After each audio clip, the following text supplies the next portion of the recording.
VD. Satheesan മന്ത്രിസഭയിൽ രമേശ് ചെന്നിത്തലയുണ്ടാകും. ആഭ്യന്തര വകുപ്പിൽ പിന്നോട്ടില്ലെന്ന് ചെന്നിത്തല. വിട്ടുവീഴ്ചയ്ക്ക് സതീശൻ തയ്യാറായേക്കും. ഇന്നും ചെന്നിത്തലയെ വീട്ടിലെത്തി കണ്ട് വി.ഡി. സതീശൻ. ഒപ്പമുള്ളവരെയും പരിഗണിക്കണമെന്ന് ഉപാധിയും വെച്ച് ചെന്നിത്തല.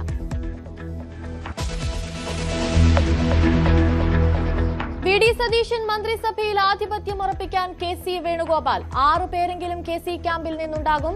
തലസ്ഥാനത്ത് കെ.സിയെ വീട്ടിലെത്തിക്കണ്ട് നിയുക്ത മുഖ്യമന്ത്രി. അഭിപ്രായ വ്യത്യാസമല്ല, പാർട്ടിയാണ് വലുതെന്ന് കെ.സി. വേണുഗോപാൽ. ഒരു ദൌത്യമാണ് ശ്രീ വി.ഡി. സതീശന്റെ നേതൃത്വത്തിലുള്ള സർക്കാരിലേക്ക് വന്നിരിക്കുന്നത്. അത് അദ്ദേഹം നിർവഹിക്കുമ്പോൾ പൂർണ്ണ പിന്തുണ ഒരു കോൺഗ്രസുകാരനായി നിന്ന് നൽകുക എന്ന ഉത്തരവാദിത്വമായിരിക്കും ഞാൻ നിർവഹിക്കാൻ. പാർട്ടി എല്ലാത്തിനെയും ഒന്നിപ്പിക്കുന്ന ഒരു കണ്ണിയാണ്.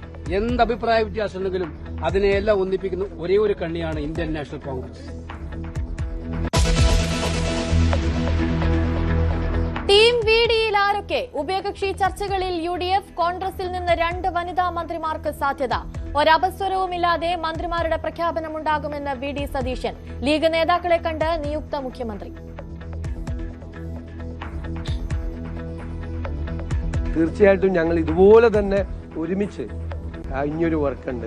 ഈ നാടിനെ മാറ്റം ഉണ്ടാക്കുന്നതിന് വേണ്ടിയിട്ട് ടീമായിട്ട് ഞങ്ങൾ ഇന്ന് വർക്ക് ചെയ്യും. ഒരുമിച്ച് ഇന്ന് വർക്ക് ചെയ്യും. ഒരു ഭിന്നിപ്പുണ്ടാക്കാൻ ഒരാളും വരണ്ട.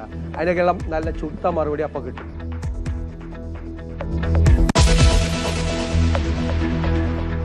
മന്ത്രിസ്ഥാനങ്ങളിൽ നിലപാട് കടുപ്പിച്ച് ഘടകകക്ഷികൾ. 5 മന്ത്രിസ്ഥാനത്തിന് ഉറച്ച് മുസ്ലിം ലീഗ്. 2 മന്ത്രിസ്ഥാനം വേണമെന്ന കേരള കോൺഗ്രസ്. സുപ്രധാന വകുപ്പിനായി ആർ.എസ്.പി.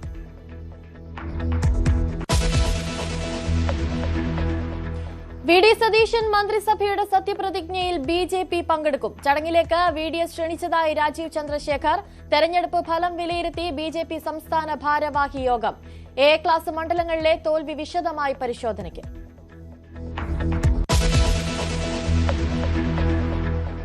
പുലിപ്പല്ല് കേസിൽ റാപ്പർ വേടന് തിരിച്ചടി. പിടിച്ചെടുത്തത് യഥാർത്ഥ പുലിപ്പല്ലെന്ന് ശാസ്ത്രീയ പരിശോധനാ ഫലം.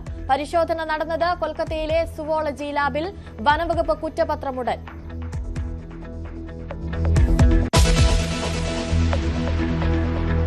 സംസ്ഥാനത്ത് വേനൽ മഴ കനക്കും. 7 ജില്ലകളിൽ യെല്ലോ അലർട്ട്. കാറ്റിനും മിന്നലിനും സാധ്യത.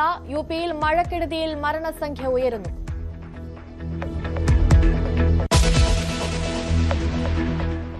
ചൈനയിൽ നിന്ന് വെറും കൈയോടെ ഡൊണാൾഡ് ട്രംപ് മടങ്ങി. ചർച്ച വൻ വിജയമെന്ന് ട്രംപ്. ഇറാനുമായുള്ള യുദ്ധത്തിന് യു.എസ്. ചെലവിട്ടത് 3 ലക്ഷം കോടി. അമേരിക്കയിൽ വ്യാപക പ്രതിഷേധം.